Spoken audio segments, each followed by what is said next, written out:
Halo Infinite's gameplay finally got revealed after a year of waiting, and today I'm going to go over the gameplay and what I think of it. Before we get into this though, make sure you leave a like and subscribe for more, but without talking more, let's just get straight into it. So starting off, the very first thing you see is the starting screen.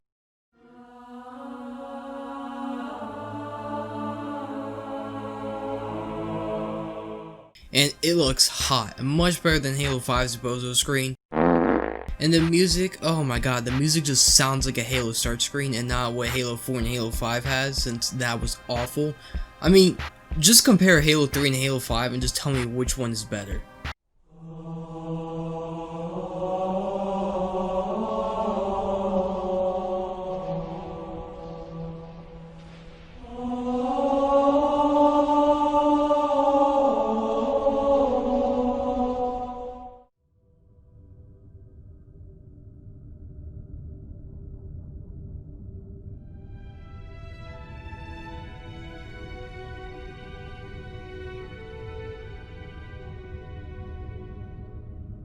But moving on, after this you get a cutscene of sorts where you crash into the ring. Sounds familiar?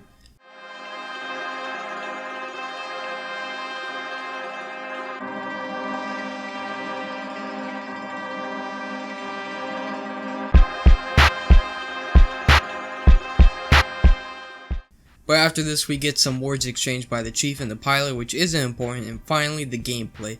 And oh boy, does it start off very lackluster. You just walk out of the Pelican to silent and a very underwhelming environment with poor lighting and very poor visuals. One of the biggest things though that I think should have been added here is music. And I know I've seen a lot of people saying that music should have been added, and I mean, just look at the scene with music.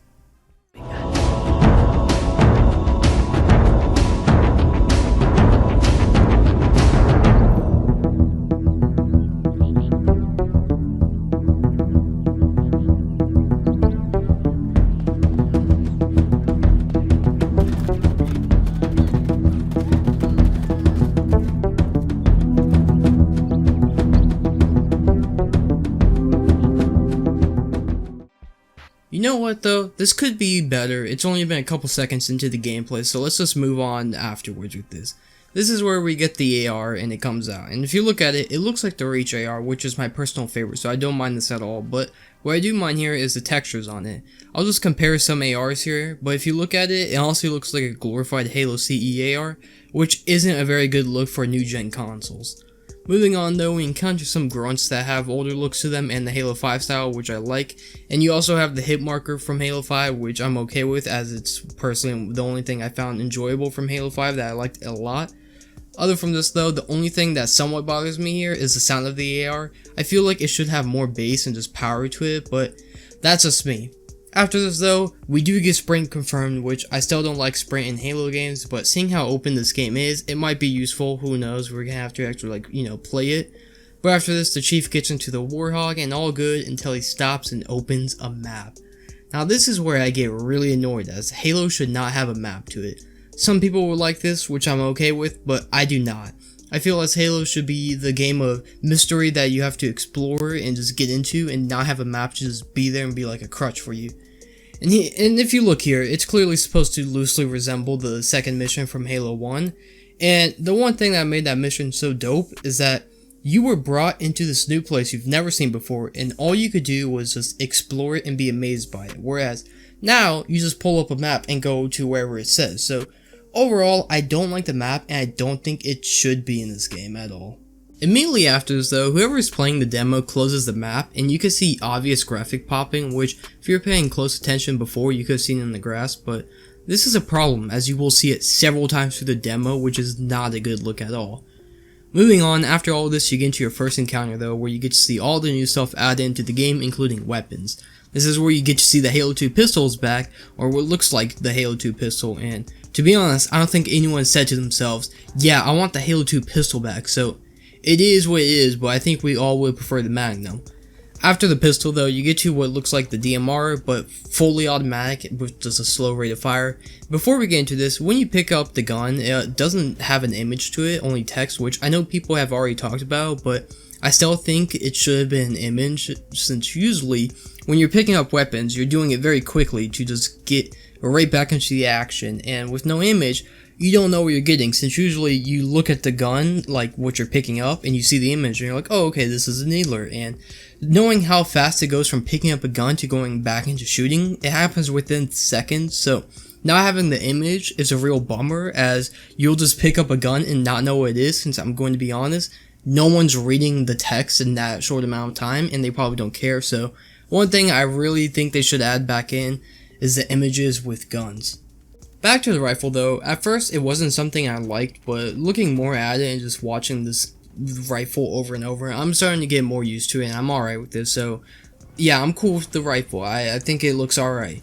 A couple seconds after this though, you get to see some brutes coming in drop pods to fight, which is cool as hell, as the last time you get to fight brutes was in Halo Reach, as like an FPS game. But this also confirms that the game is over the Banish, which I know if you looked at the Phantom before you could have tell, but this is just the confirmation. And if you don't know, the Banish were from Halo Wars 2, which I did not play as I'm not into that genre of games, but I like how they work here, especially with how the armor comes off by shooting it to expose them.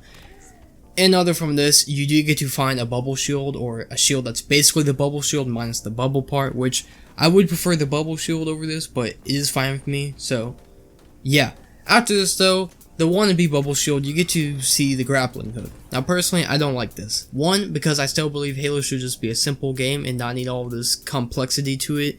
And two, you're telling me that grappling hook is carrying the Chief? I mean, just look at how heavy they are. They literally weigh tons. And this tiny ass grappling hook on your wrist is carrying this dude. I just feel like they could have done this, but in a better way. I just don't like how the grappling hook works and how it could carry him. Other from this though, we do get confirmation that the spike grenade is back, which is cool, as the spike grenade's one of my favorites. Once you get on the elevator, however, this is where you get more graphic popping, and this is something that I find funny, since this is supposed to be like the, wow, look at this environment and how great the new Xbox is and how great everything looks, but fails miserably. After this though, you do get the Ravager gun, which looks cool, and you also get the Pulse Carbine, which honestly, it looks like a pulse rifle, and the carbine had a baby that can only 3 burst, so I'm not sure how much I feel on that gun, but I mean, it's alright. However though, the one gun I am hyped for that's back is the Mangler, which is basically the Mauler, and if there's dual wielding in this game, which I really hope there is, you already know I'm abusing that in multiplayer. The only cool thing about this grappler though that I originally didn't like, but I kind of like it more now, is that you can grab stuff with it and throw it at people to cause distractions or do other stuff. But after this, another gun is introduced as the Bulldog, which is a shotgun. This is where I'm thinking to myself, okay, we really don't need this many new guns, we're good with what we have. And back on the grappler though, I feel like it could have been cool if they had it like what they did here, where you could use it to like grab people and yank them, or just grab stuff and throw it at people to cause distractions. But having it where you could carry yourself around, I think that's the main thing I don't like. After this though, you do get a speech by one of the Banished that was not memorable in any way, and I honestly forgot anything he said, and he also looks like something off the 360, and that's where the gameplay ends. Overall, this is one of the most disappointing reveals I've seen, and there was barely anything new that I liked.